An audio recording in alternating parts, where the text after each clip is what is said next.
Assalamualaikum warahmatullahi wabarakatuh.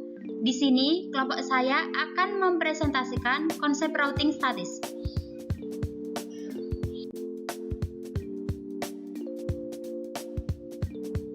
Ini adalah nama anggota kelompok kami. Yang pertama, Ilham Dwiki Arifani. Kedua, Ike Oktavia. Ketiga, Danang Ardiansyah.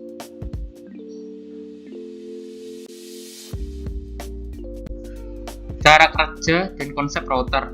Sederhananya, cara kerja router adalah menghubungkan perangkat-perangkat yang berada di dalam jaringan dengan meneruskan paket data di antara mereka. Data ini dapat dikirim dari perangkat satu ke perangkat lain atau dari perangkat ke internet. Konsep router yaitu proses penentuan arah yang terjadi pada router yang digunakan untuk meneruskan paket data ke jaringan tujuan. Contohnya seperti ilustrasi di samping, terdapat dua buah jaringan yang terhubung dan dihubungkan dengan sebuah router. Jaringan atas yang terhubung ke port 1 router mempunyai alamat jaringan 192.168.20.1 dan jaringan bawah terhubung ke port 2 dari router dengan jaringan address 192.168.10.1.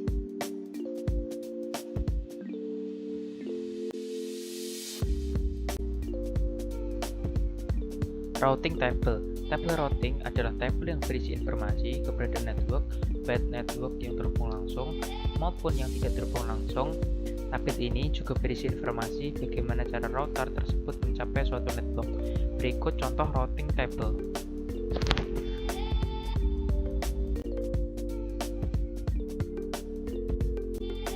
Sinkronasi router. Dengan memanfaatkan router dan kemudian disinkronkan dengan server proxy, dapat digunakan untuk mengatur bandwidth secara dinamis sesuai outgoing interface permintaan klien, sehingga antara setiap jalur request klien akan diberikan alokasi bandwidth yang berbeda.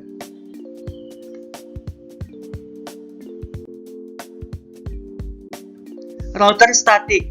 Router statis adalah metode routing yang mengkonfigurasi dengan memasukkan entry router secara manual oleh network administrator pada tabel routingnya.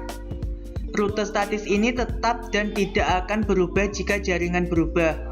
Dan jika jaringan berubah, routing statis memerlukan campur tangan network administrator dalam penentuan rutenya.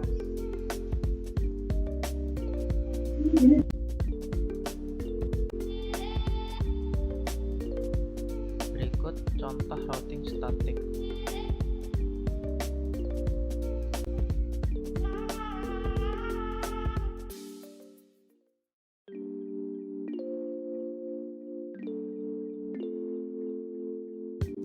Router dinamik. Router dinamis adalah sebuah router yang membuat tabel routing secara otomatis.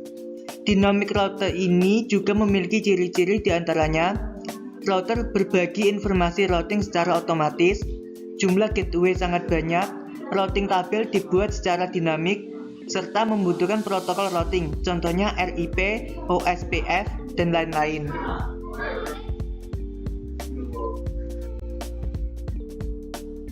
Contoh routing dinamik.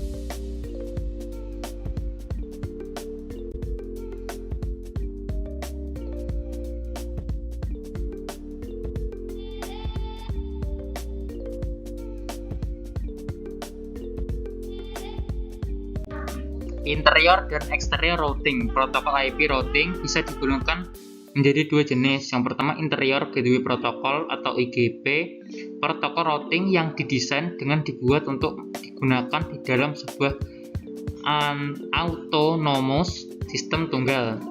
Yang kedua, exterior gateway protocol atau EGP, protokol routing yang didesain dan dibuat untuk digunakan oleh router-router antar autonomous sistem yang berbeda.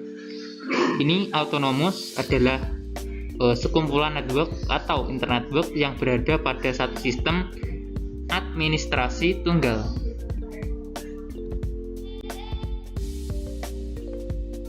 Default route. Default route adalah sebuah rute yang dianggap cocok dengan semua IP address tujuan. Dengan default route, ketika IP address, destination atau tujuan dari sebuah paket tidak ditemukan dalam tabel routing, maka router akan menggunakan default route untuk memforward paket tersebut. Default route paling cocok berfungsi ketika hanya ada satu rute ke satu network. Syarat membuat default routing adalah hanya memiliki satu jalur keluar atau satu gateway ke network yang lainnya, atau network stub.